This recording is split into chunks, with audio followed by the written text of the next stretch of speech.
Kwento ito ng kanyang tiyuhin na noong dekada 80 ay nakilala talaga doon sa kanilang bayan. Naging bantok ito dahil na rin sa kahanga-hanga nitong tapang at galing. Mahusay din itong makisama sa kanyang mga kaibigan. Sabi nga nila, ang tulad ni Nanding ay isang mabuting kaibigan pero masamang kaaway. Kapag naging kaibigan mo ito, ay talaga namang hindi ka iiwan sa oras ng kagipitan. Kahit ano pa yan, lalong-lalo na pagdating sa away. At dyan nakilala talaga ng gusto si Nanding. Tinagurian nga itong ang toro ng San Clemente. Unang nakitaan ng tapang si Nanding noong bata pa ito at kasalukuyan nag-aaral pa sa elementarya. Kahit ang mga magulang niya ay hindi maipaliwanag kung bakit malapit ito sa gulo, na kapag naisip nila, para bang kakambal na yata iyon ng kanilang anak. Kahit nga si Nanding mismo ay nagtataka rin kung bakit kahit anong iwas niya ay talaga namang ang gulo pa mismo ang siyang lumalapit. At dito nga una niyang naipamalas ang tapang. Nang kurso na dahin sila ng kaklase niya at kababatang si Ipe. Kahit pa mas malalaki sa kanila yung kanilang mga nakaaway, ay talagang hindi nagpatalo sila Ipe, lalong-lalo na si Nanding, na madalas sabihin sa kanilang lugar noon na ito yung tipo ng tao na hindi talaga magpapautang. Ilang beses din siyang natumba dahil mas mapuwersa sa kanya ang mga ito. Pumutok din ang kanyang labi at nagkaroon ng pasa sa kanyang pisngi. Pero nang matapos ang kanilang suntukan, ay mas maraming tama ang mga ito kaysa sa kanila ni Ipe. At hindi alam kung aling parte ng katawan ang una nilang hahawakan dahil sa sakit, na nang hindi na nga nila kinaya pa, ay nanakbo na ang mga ito. Dahil sa nangyaring iyon ay nakilala si Nanding sa kanilang paaralan. Humanga talaga sa kanya lahat ng nakakita sa nangyaring kanilang rambulan. Pero yung pangyayaring iyon din ang naging dahilan para mas lalo pa siyang pag-initan ng ibang mga mag-aaral doon sa kanilang paaralan. Dahil para iyong hamon sa kanila. Pero kahit anong gawin nila kay Nanding, ay hindi nila ito kayang mapatakbo. Hindi talaga sila nito inaatrasan. At sa huli, ay sila pa ang sumusuko. Dahil parang may natural na husay si Nanding sa pakikipaglaban. Pero dahil dito, ay hindi siya nakapagtapos ng kanyang pag-aaral. Kahit nga elementarya, ay hindi man lang niya natapos. Pagkat kahit saan siya magpunta, ay naroon din ang gulo. Di niya maintindihan kung bakit tila ba mainit ang dugo sa kanya ng ibang mga tao. Pero ang lahat ng dinanas niyang gulo ay pasimula lamang pala. Pagkat mayroon palang mangyayaring mas matindi pa na magpapabago talaga ang kanyang buhay. Napatpad sila Nanding noon sa isang bayan dahil sa naimbitahan siyang maging ninong ng anak ng isa nilang kaibigan. At inabutan na sila ng gabi doon sa handaan dahil napasarap ang kanilang inuman. Kasama niya pa rin noon ang kababata niyang si Ipe. Halos hindi na kasi ito humiwalay kay Nanding. Hindi kasi nito makalimutan yung unang araw na nakipagrambulan sila at humanga talaga siya sa kaibigan. Inalok sila nung kaibigan nilang nagpabinyag ng anak na doon na lang muna matulog sa kanila pagkat gabi na nga at malayo pa ang kanilang bahay. Pero hindi pumayag si Nanding. Kung may isang bagay kasi na ikaiinis mo sa kanya, ay yung kapag ginusto nito ay gagawin talaga niya. Kaya kahit anong pilit nila na doon na lang matulog, ay umuwi pa rin talaga ito. Na napapailing na lang si Ipe sa kanyang kaibigan. Pero wala naman siyang magawa. Dahil sumusunod lang din naman siya dito. Kaya ginawa na lamang sila ng pang-ilaw ng kanilang kaibigan. Bote iyon ng gin na nilagyan ng petrolyo at tela. At iyon na ang nagsilbi nilang liwanag sa daan. Habang naglalakad, ay panay ang pagkukwento ni Ipe. Habang si Nanding naman ay tahimik lamang. Maya-maya, nang papadaan na sila sa puno ng kawayan na nasa gilid lamang ng daan, ay bigla na lang humarang yung mga sanga noon at dahon.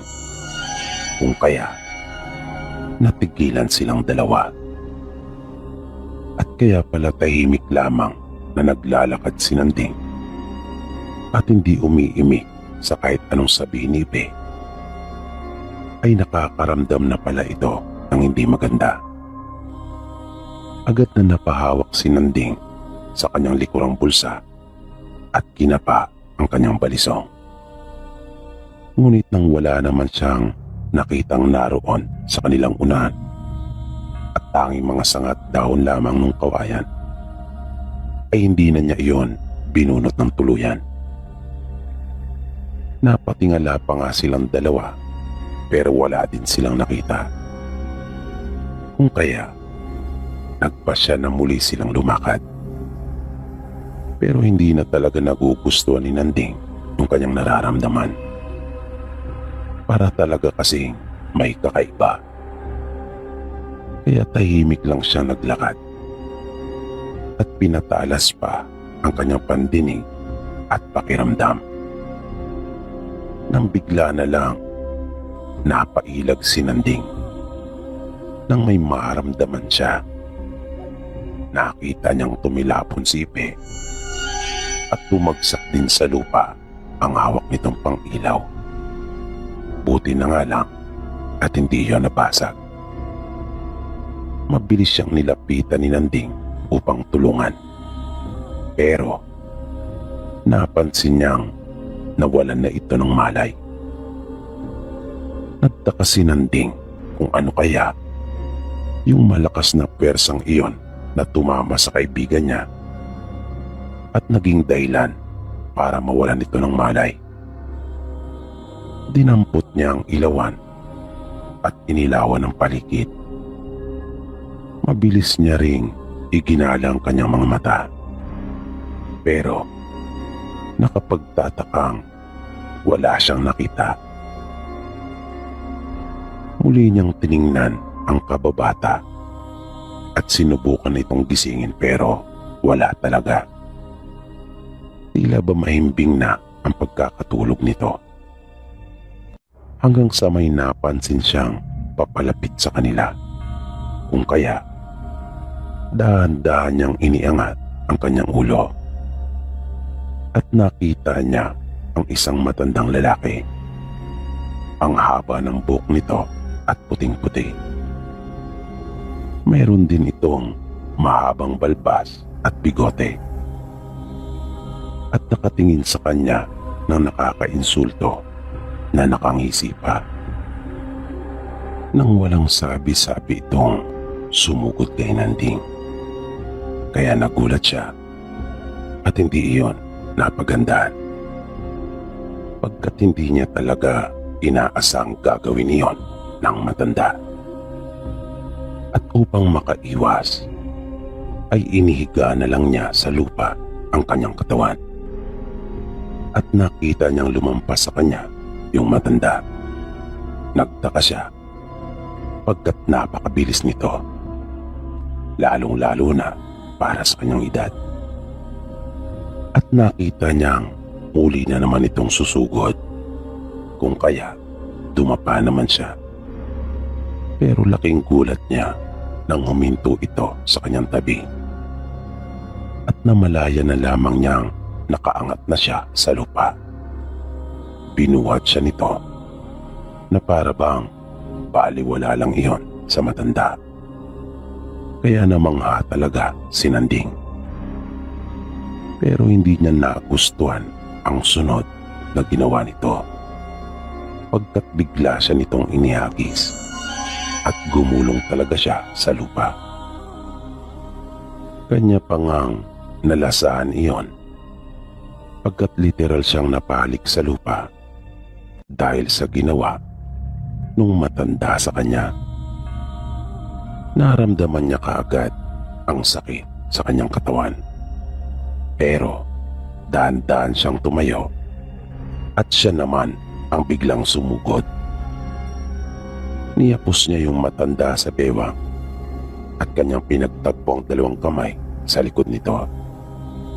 At buong pwersa niya itong piniga. Naramdaman niya yung sunod-sunod na paghampas ng kamao ng matanda sa kanyang likod. Pero tiniis lang lahat iyon ni Nanding. Hindi niya talaga binitawan yung matanda. At nang makakuha siya ng buwelo, ay kanya itong iniangat at pagkatapos ay malakas na inihampas sa lupa, na ibinigay rin niya ang lahat ng kanyang bigat sa katawan ng matanda. Bigla niyang narinig na tumawa yung matanda. Kaya nagtaka si Nanding at agad siyang napatingin dito, pagkat kabaliktaran iyon ng inaasahan niya. At nakita nga niyang tumatawa ito habang nakahiga pa rin sa lupa. Dahan-dahang tumayo si Nanding na hindi pa rin niya iniaalis ang pagkakatitig sa matanda. Maya-maya, nakita niyang itinaas nito ang isang kamay at nagpapatulong sa kanyang makatayo. Nagdalawang isip naman si Nanding at panandalian pa niyang pinakiramdaman ito. Nang igalaw ng matanda ang kanyang ulo, na para bang sinasabi nitong tulungan na siya makatayo, ay inabot na ni Nanding ang kamay nito. At nang makatayo ay tinapik siya nito sa balikat at sinabing siya raw ay mapalad.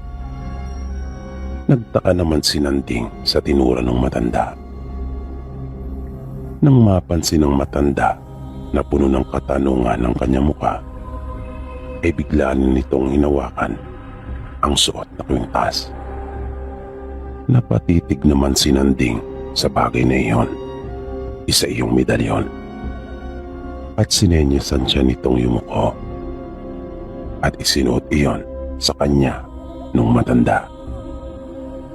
Naramdaman kagad ni Nanding na biglang nag-init ang kanyang katawan at para bang may kuryenteng dumadaloy sa kanyang mga kalamnan.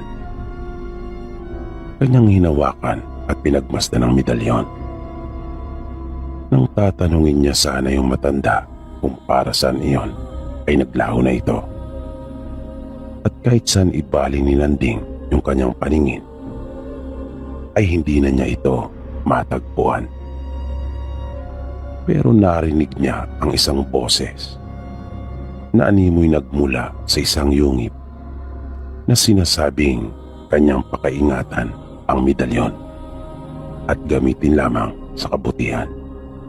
Matapos iyon, ay ipinailalim na niya ang medalyon sa suot na damit. At muling itinuon ni Nanding ang kanyang pansin sa kaibigang wala pa rin ang malay. Kanya itong ginising At nang magkamalay na ito, ay nagtatakang sinabi kay Nanding kung ano raw ang kanyang ginagawa roon. Nang tinutukoy niya ay bakit raw siya nakahiga sa lupa. Tinanong pa siya ni Nanding kung mayroon ba siyang natatandaan. Ang sabi naman nito, natatandaan niyang sila ay naglalakad ng pauwi. Maliban doon ay wala na. Napatango na lang si Nanding at tinulungan na itong makatayo. Sinimulan na uli nilang maglakad. Pero hindi pa sila nakakalayo ay nakarinig na sila ng huni ng aswang. Natigilan silang dalawa at napatingin sa paligid pagkat alam nila ang huni na iyon. Pamilyar sila sa huni ng aswang dahil kilala rin ang probinsya nila na maraming angkan ng mga aswang at isa ang bayan nila na pinamumugaran ng mga ito. Pero nagtaka si Nanding kung bakit sa tagal niyang paninirahan doon sa kanila ay noon lang siya pinaraanan ng aswang. Bigla niyang naisip agad yung medalyon na ibinigay sa kanya ng matanda. Baka yun ang dahilan, sabi niya sa kanyang sarili. At napaso siya nang maramdaman niyang bigla iyong uminit sa kanyang dibdib. Narinig nga nila Nanding at Ipe na humuni yung aswang at naramdaman din niyang biglang uminit yung medalyon. Maya-maya, napansin nilang hindi lamang iisa ang naririnig nilang humuhuni. Kaya pati si Ipe ay biglang napadikit kay Nanding. Nang bigla nang magpakita ang isa sa mga ito, napansin kagad ni Nanding na naiibang aswang ang nasa kanilang harapan. Hindi kasi ito katulad nung madalas nilang mabalitaan na nang aakyat ng bahay, na kadalasan walang saplot ang mga ito at nangingintabang katawan sa ipinahid na langis. Yung nasa kanilang harapan nung oras na iyon ay isang babae na nakabarot saya. Mahaba ang buhok nito at may mapupulang mga mata. Nakatitig ito ng masama sa kanila. Kaputlatin ang kanyang mukha pero nangingitim ang palibot ang kanyang mga mata. Maya-maya pa ay bigla itong umangil at nakita nila ang matutulis nitong mga ngipin na bahagyang nakausli. Kung kaya pala medyo mahaba ang uso nito. At bigla nitong iniangat ang kanyang dalawang kamay na para bang ipinagmamalaki ang mahaba niyang mga kuko. Dahan-dahan namang kinapa ni Nanding ang kanyang balisong at nang mahawakan iyon ay agad nang binuksan. Umahanap lang ng tiyempo yung babae. Alam ni Nanding na anumang sandali ay susugod na ito. At biglang naagaw ang kanyang atensyon nang may isa pang aswang na tumapo naman sa puno. Napatras pa silang dalawa nang makita ang nakakatakot nitong anyo. Nakabuwag hanggang buhok nito na nagtatayuan at tulad sa babae ay may mahaba din itong mga ngipin. Napansin nila na matindi na itong naglalaway habang nakatitig sa kanila ng pailalim. Nasinamantala naman ng babae ang pagkakataon na iyon upang suguri na sila Nanding. Kung kaya, nang mapansin niya ito ay halos mahigit isang dipa na lang ang layo ng babae mula sa kanila.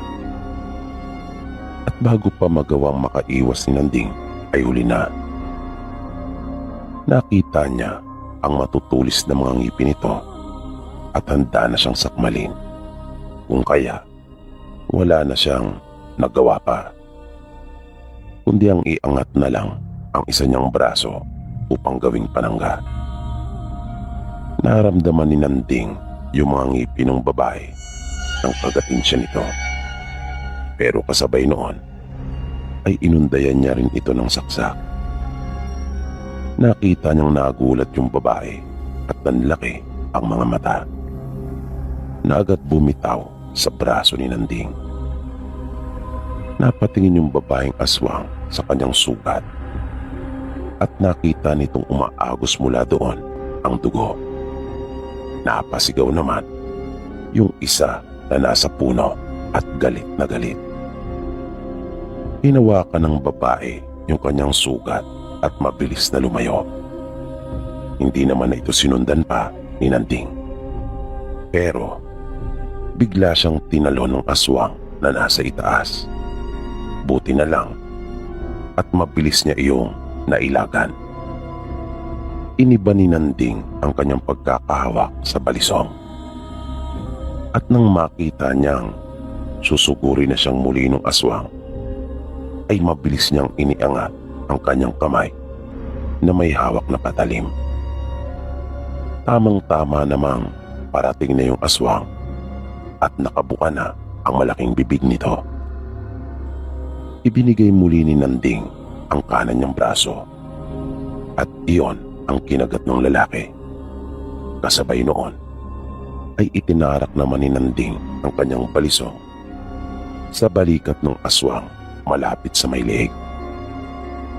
Agad na tumilamsik ang dugo nito. Idiniin pa ni Nanding ang kanyang braso sa bibig ng aswang. At habang patuloy siyang kinakagat nito, ay ilang beses din niyang inulit ang pagtarak ng kanyang patalim hanggang sa dahan-dahan na itong bumitaw at parang troso na bumagsak na lang sa lupa. Napasigaw yung babaeng aswang. Napansin ni Nanding na gusto nitong lapitan yung aswang na mandusay pero nagdalawang isip ito at sa halip ay nagmamadali na lang na tumakas. Nang tingnan ni Nanding yung kanan niyang braso, ay naroon pa ang mga marka ng kanilang kagat, pero wala yung sugat. Kaya namangha si Nanding sa kanyang nakita. Naisip niya kaagad ang medalyon na ibinigay sa kanya ng matanda. Pati si Ipe ay hindi makapaniwala dahil nakita nito kung paano sinakmal si Nanding nung dalawang aswang. Kaya hinawakan pa niya ang braso ng kanyang kaibigan at sinuri. Nagtataka itong napakamot sa kanyang ulo dahil sa talas ng ngipin ng mga aswang na iyon ay siguradong babaon ang kanilang mga ngipin at kayang-kaya talagang pumunit ng balat. At baka nga malaking bahagi pa ng laman ang kayang maalis mula sa braso ni Nanding. Pero walang nakitang sugat si Ipe. Kahit panay ang pagtatanong ni Ipe sa kanya, ay wala siyang isinagot dito. Sinabi lang ni Nanding na hindi rin niya alam, pagkat ayaw niyang banggitin ang tungkol sa medalyon sa kanyang kaibigan.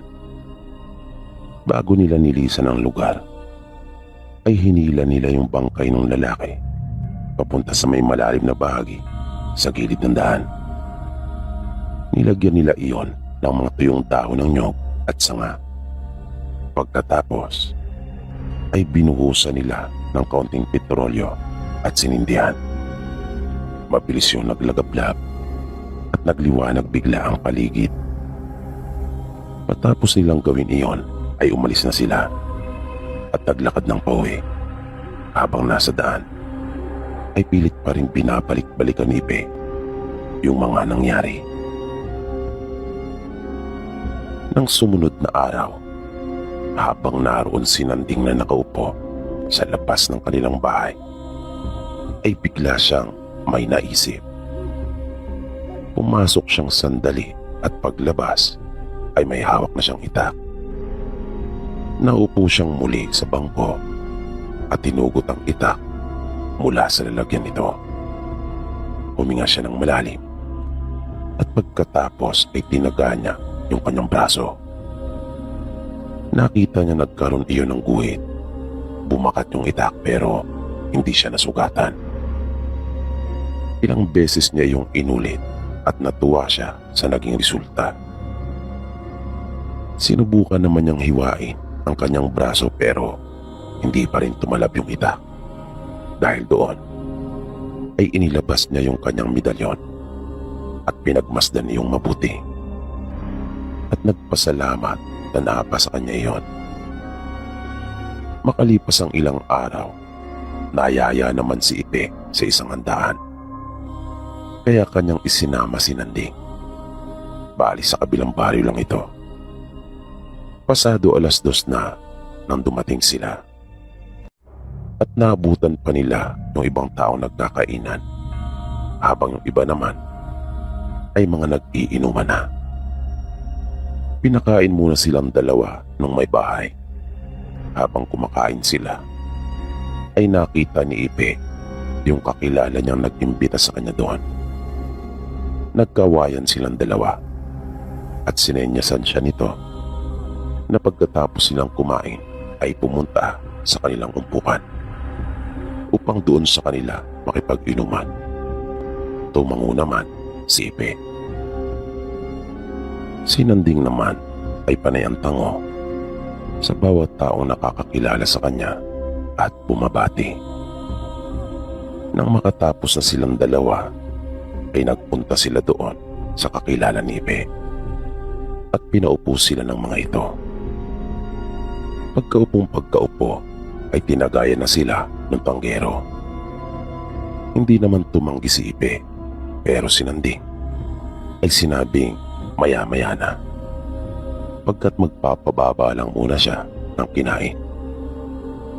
Maya-maya ay may biglang lumapit na isang lalaki at kinuha yung pulutan na naroon sa mesa at pinalitan ng iba.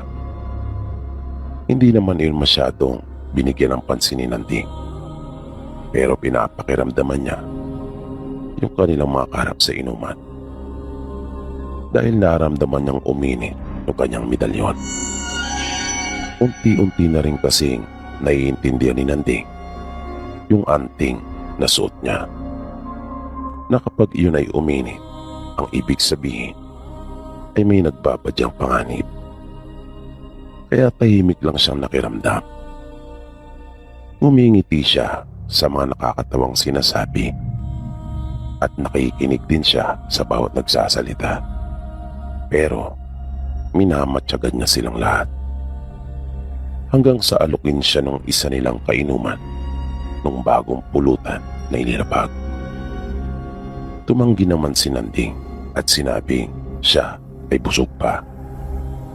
Makala ng ilang sandali ay inalok siyang muli nito. Kanya daw tikman pagkat masarap iyon. Pero muling tumanggi si Nanding.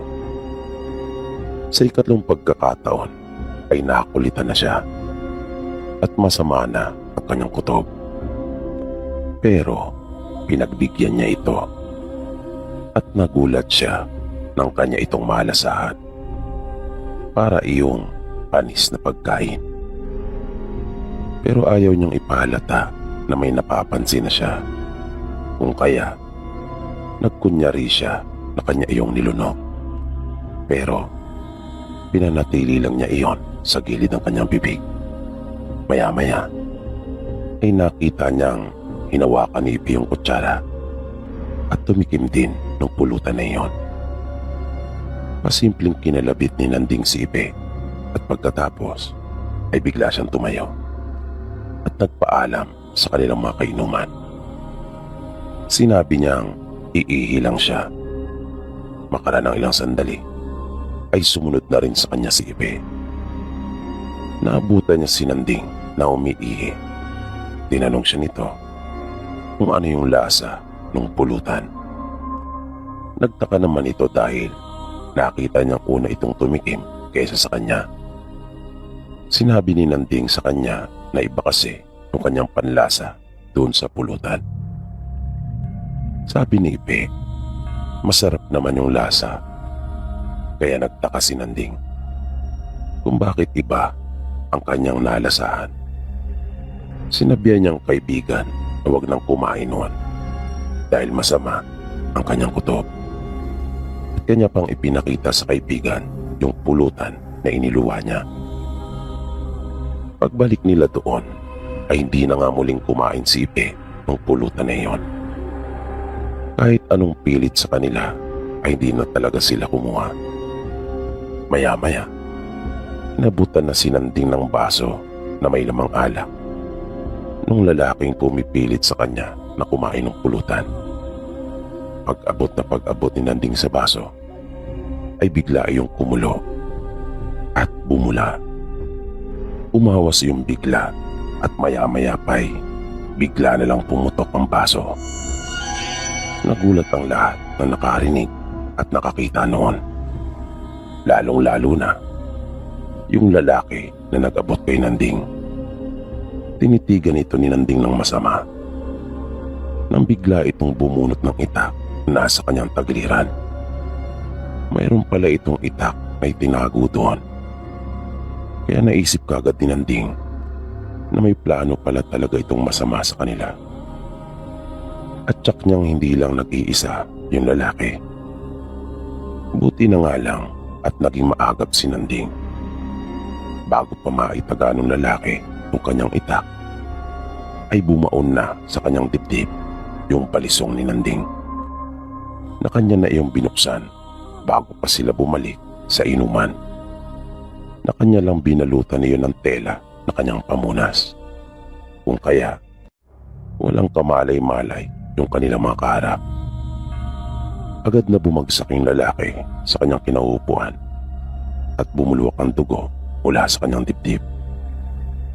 Iginala ni Nanding yung kanyang paningin. Alam niyang may mga kasama itong nagbalak sa kanila. Pero wala nang naglakas pa ng loob na sumugod sa kanila ni Ipe. Matapos iyon ay umalis na sila Nanding, na naglakad lamang silang dalawa ni Ipe na para bang walang nangyari.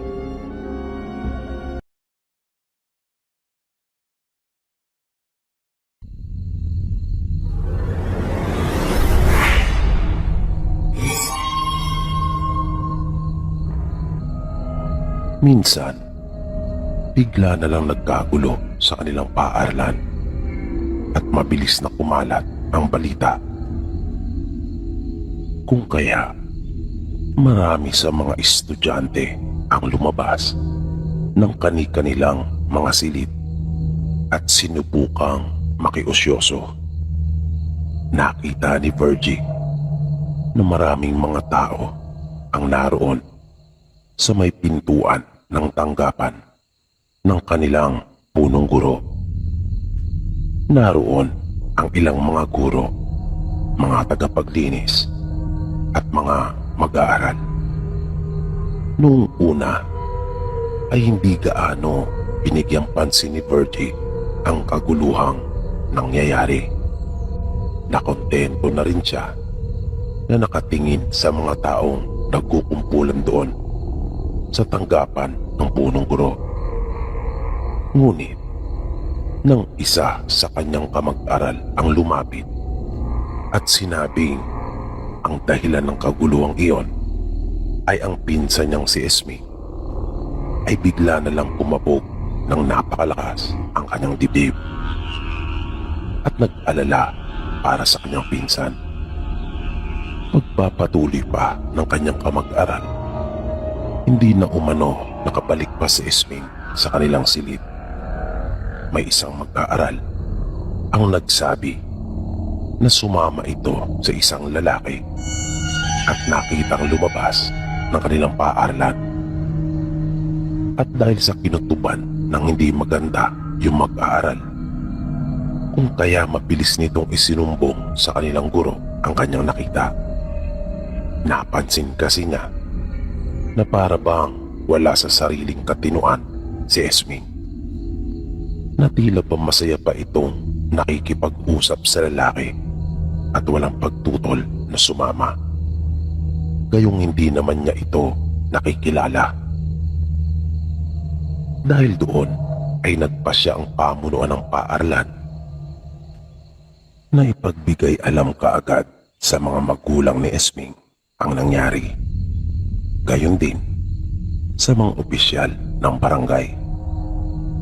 Bumuo din sila ng mga grupo mula sa paaralan para maghanap kay Esming. Nakiusap naman si Virgie sa kanilang guro na kung maaari ay uuwi na siya upang makatulong sa mag-anak ng kanyang pinsan.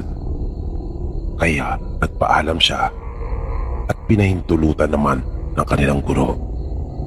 Kaya nagmamadali na siyang umuwi.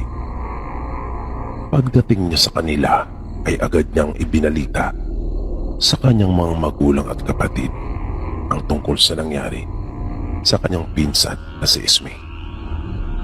Kaya magkakasama silang nagpunta sa bahay nila. Nang dumating sila doon, ay naabutan pa nila ang mga taga-barangay at gayon din yung mga taga-paaralan. Kaya nalaman na rin na mag-anak ni Esming ang lahat. Matapos na makapag-usap, ay wala na silang sinayang na sandali. Mag-aalas 4 na nung mga pagkakataong iyon. At gamit ang mga impormasyong isinalaysay nung mag-aaral na siyang nakakita, ay sinundan lang nila yung tinahak na daan nila Esming. Wala silang ideya kung saan talaga ito dinala nung lalaki. Hanggang sa masapit na nila ang pinakadulo ng kanilang barangay. Sa pagkakataong iyon, ay nagpasya na silang maghiwa-hiwalay. Nagmadali sila pagkatabang lumilipas ang oras, ay mas lumalaki ang tsansa at posibilidad na tuluyan ng mapahamak ang dalagita. At papalubog na rin ang araw ng mga oras na iyon, kung kaya makakadagdag iyon ng sagapal sa kanilang ginagawang paghahanap. Bagaman mga nakahanda naman sila at may dala ng mga ilawan. Si Virgie at ang kanyang mag-anak ay may kasamang 3 tanod na bawang kaibigan at kumpare pa ng kanyang ama. Habang nasa daan sila, ay naririnig ni Virgie ang kanilang pagkukwentuhan. Ayon sa isang tanod, may masama umano siyang putog na baka aswang ang tumangay kay Esming. Pagkukwento pa nito, nung nagdaang gabi kasi ay mayroon na silang hinabol na sa palagay nila ay isang aswang. Dahil doon ay lalong kinabahan si Virgie. Pare ang dalangin niya na sana ay walang nangyaring masama sa kanyang pinsang si Esming. Narinig niyang nakiusap naman ang kanyang ama sa tanod na kumpare nito na gawin nila ang lahat para matagpuan ang pamangkin. Sinabi ng tanod na huminto muna silang sandali para makapagpahinga. Ngunit bigla itong may inilabas mula sa isa niyang bulsa.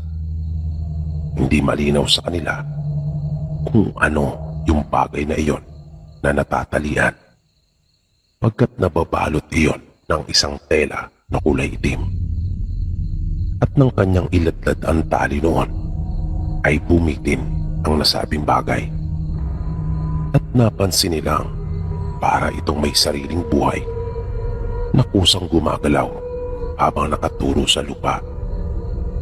Tinanong sila nung tanod kung nakapagpahinga na sila at kung pwede na raw ba silang magpatuloy. Tumango naman sila at nagpasya na nga sila uling maglakad. Napansin nila Virgie na doon sila dumaan kung saan tila hinihila yung bagay na iyon nung kumpare ng kanyang ama. Kaya naisip nilang ang bagay na iyon ang siya palang nagbibigay ng direksyon sa tanod. Nang bigla nilang napansin na nagmadali ito, narinig pa nilang sinabi nito na kanila raw bilisan dahil nalalagay na sa panganib ang buhay ni Esming. May nakita pa si Virgie na panyo na kulay pula. May tinali yung tanod sa kanyang noo. Sumunod silang lahat sa mga sinasabi at ipinag-uutos ng tanod. Hanggang sa may nakita silang isang kubo. Nakakakilabot yung lugar na para bang sinadya talagang itayo yung nasabing kubo sa pagitan ng mga naglalakihang puno, na kung hindi dahil siguro sa gamit na yun ng tanod ay hindi talaga mapapansin na mayroong kubo doon. Dahil sa iyon ay nakakubli. Dire-diretso yung kumpare ng tatay ni Virgie. Sumigaw ito at sinabing sa likod. Kaya nagsipuntahan yung iba nilang kasama doon sa may likod. Nakita nilang naggagalawan pa yung mga halaman doon. Sinubukan pa nilang sundan iyon sa masukal na bahagi pero hindi na nila naabutan pa. Ang tangi na lamang nilang narinig ay isang malakas na pagpagaspas na tila ba may malaking ibon na lumipad at wala na silang nakitang ano paman. Sila Virgie naman ay kinilabutan sa kanilang nasaksihan. Mabilis silang naghagilap ng kahit anong bagay na maaaring maipantakip pansamantala sa hubad na katawan ni Esming na nakabuyang-yang sa ibabaw ng mesang yari sa kawayan. At nang kanilang makita yung damit nito ay kanila na itong pinasuotan. Sabi nung tanod, walang dudang aswang umano ang may gawa. Pagkat nakita pa niya ito bago tumakas, nasisimulan na sanang sugatan si Esming nang upang malaba na. Buti na lang daw at naging maagap sila, kung kaya kanila pang naabutan. Kung nahuli lamang daw sila kahit na ilang saglit, ay siguradong di na nila aabutan pang buhay ang dalagita. Bago nila nilisan yung buhok na iyon, ay kanilang sinunog ang nasabing kubo. Na napansin ni Virgie na may maikling seremonya pang ginagawa yung tanod ng kanilang sunugin niyon. Makalipas ang ilang araw ay nalaman nilang hindi naman pinagsamantalaan si Esming. Ayon pa sa dalagita, ang sumundo sa kanya sa paaralan ay ang kanyang ama, kung kaya siya ay sumama. At yung dinaraanan nila ay daan din umano papunta sa kanilang bahay. Nasabi nung tanod nang makausap ng kanilang mag-anak ay aswang nga talaga ang siyang may gawa, na may kakayahan umanong makapambulag at marunong ding manggaya. Matapos naman ang pangyayaring iyon ay hindi na naulit pa ang insidente. Naging maingat na rin ang mga tagaroon sa kanila, na matagal naging usap-usapan ang pangyayaring iyon doon sa kanilang lugar.